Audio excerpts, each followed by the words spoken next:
ოლიგარქის პარლამენტი ამ რეპრესიული ცვლილებების მიღებაზე იწყებს მუშაობას, იხსნება ეგრეთ წოდებული საგაზაფხულო სესია. ცვლილებები, რომლებიც იურისტების მხრიდან ანტიდემოკრატიულად და დრაკონულად ფასდება, ოცნებამ გზადაგზა გაამკაცრა. მაგალითად, თუ აქამდე რეჟიმი ამბობდა, რომ მეწარმის მიერ კრიტიკული პოზიციის გამოთქმა მხოლოდ ფულადი ჯარიმით დაისჭებოდა, ახლა აპირებს ეგრეთ წოდებული დანაშაულის გამეორების შემთხვევაში უკვე სისხლის სამართლებრივი პასუხისმგებლობა შემოიტანოს. რეპრესიული ცვლილებები, მათ შორის გრანტების შესახებ კანონში სავარაუდოდ მარტის ბოლომდე გაფორმდება. ნინი ბალანჩივაძე აგრძელებს თემაზე ფორმულას პირდაპირ ეთერში საუბარს. დიახ, ამ წუთებში იწყება ოცნების პარლამენტში საგაზაფხულო სესიის პირველი სხდომა და მთავარი და ერთ-ერთი მნიშვნელოვანი საკითხი იქნება სწორედ იმ რეპრესიული კანონპროექტის პირველი მოსმენით დამტკიცება, რომელიც უკვე მოქალაქეების მხრიდან, სამოქალაქო საზოგადოების, იურისტების მხრიდან შეფასდა როგორც რეპრესიული, დრაკონული და ოცნების კიდევ ერთი მცდელობა, რომ სიტყვისა და გამოხატვის თავისუფლება ქვეყანაში საერთოდ შეზღუდოს, თუმცა როგორც ჩანს, ქართულ ოცნებას არ აინტერესებს მოწოდებები ქვეყნის შიგნით, ასევე ქვეყნის გარეთ ჩვენი პარტნიორების მხრიდან არ წყდება გამოხმაურებები ამ საკითხთან დაკავშირებით. ჩვენ მოვისმინეთ Amnesty International-ის მხრიდან გაკეთებული განცხადება, რომ ეს არის უკან გადადგმული ნაბიჯი დემოკრატიულ გზაზე და ფასდება როგორც ავტორიტარიზმის დაკანონებად ქვეყანაში, ასევე გუშინ იყო ძალიან მნიშვნელოვანი განცხადება ევროსაჭოს ადამიანის უფლებათა კომისიის მხრიდან გაკეთებული, რომ კანონი არღვევს კანონიერების პრინციპს, არის არაპროპორციული და არის დისკრიმინაციული. ცხადია, ეს კითხვები მიემართება დღეს ქართულ ოცნებას, რას აპირებენ ისინი, აპირებენ თუ არა გაითვალისწინონ ჩვენი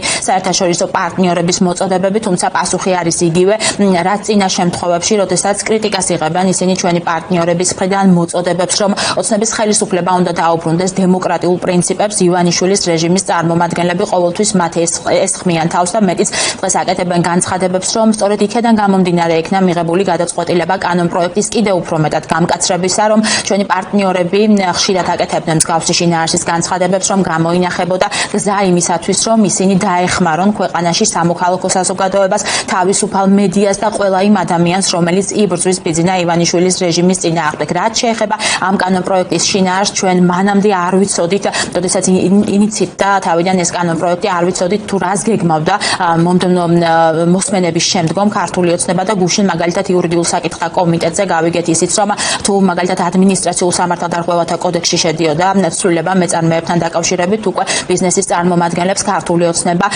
მათი შეფასებით დანაშაულის აღმოჩენის მეორე შემთხვევიდან უკვე ემუქრება დაპატიმრებით და სისხლის სამართლებრივი დევნით და გარდა ამისა მაყურებელს შევახსენებ, რომ ფართოვდება საერთოდ გრანტების ცნება და ნებისმიერი ადამიანი შეიძლება გახდეს სისხლის სამართლებრივი დევნის ობიექტი, ვინც რომელიმე საერთაშორისო ორგანიზაციის მუშაობაში იქნება აქტიურად ჩართული.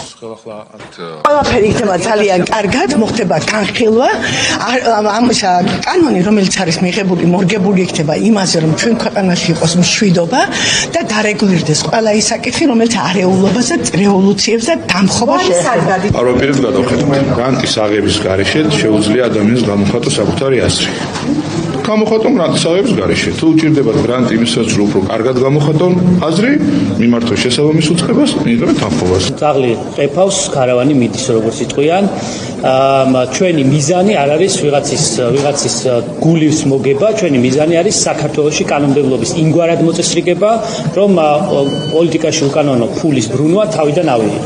თუ მზად არიან განსაკუთრებით დონორები, რომლებიც სწორედ ამ ფულს აგზავნიან სხვადასხვა მეთოდით, თუ მზად არიან, რომ კონკრეტულ პრობლემაზე ვიმუშაოთ, რა თქმა უნდა, აღარ გახდება საჭიროება ახალი კანონმდებლობის შექმნის, ხო? წეღანაც ეს ვახსენებ, მთელი არსი არის სწორედ ის ამ კანონმდებლობის, რომ ჩვენ ნახეთ წინა კანონმდებლობის შემთხვევაში როგორ ცდილობდნენ მაინც ახალი გზების პოვნას. როდესაც პოლიტიკურ პროცესში უცხო ფული ტრიალებს, აქ არ აქვს მნიშვნელობა ორგანიზაციის გავლით ტრიალებს თუ კერძო პირების გავლით ტრიალებს, ეს ფული უნდა შეიზღუდოს.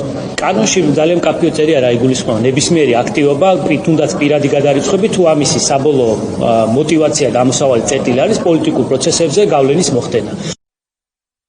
კანონპროექტის კანონად ქცევის შემდგომ სახელმწიფო აუდიტის სამსახურს ექნება იმის საშუალება, რომ გააკონტროლოს ნებისმიერი ჩარიცხვა ნებისმიერ მოქალაქეზე, მათ შორის ემიგრანტების მხრიდან და ქართული ოცნება აქ აქცენტს აკეთებს, რომ ეს გაკონტროლდება მხოლოდ იმ შემთხვევაში, თუ პოლიტიკური აქტივობისთვის იქნება გამოყენებული ეს თანხა, თუმცა აქ ოცნების წარმომადგენლები გულისხმობენ მაგალითად Facebook სტატუსს თუნდაც ან აზრის დაფიქსირებას, თავისუფლად სამოქალაქო პოზიციის დაფიქსირებას და მათ შორის პროევროპულ აქციებზე დგომას დებას და როგორც უკვე გითხარით, დღეს სესიაზე პირველი მოსმენით უყრიან კენჭს ამ საკითხს. გარდა ამისა, სხვა რეპრესიული კანონპროექტების დამტკიცებისთვისაც ემზადება ქართული ოცნება, მათ შორის არის განათლების ეგრეთ წოდებული რეფორმა, რომელიც ექსპერტების მხრიდან უკვე შეფასდა როგორც რეფორმად.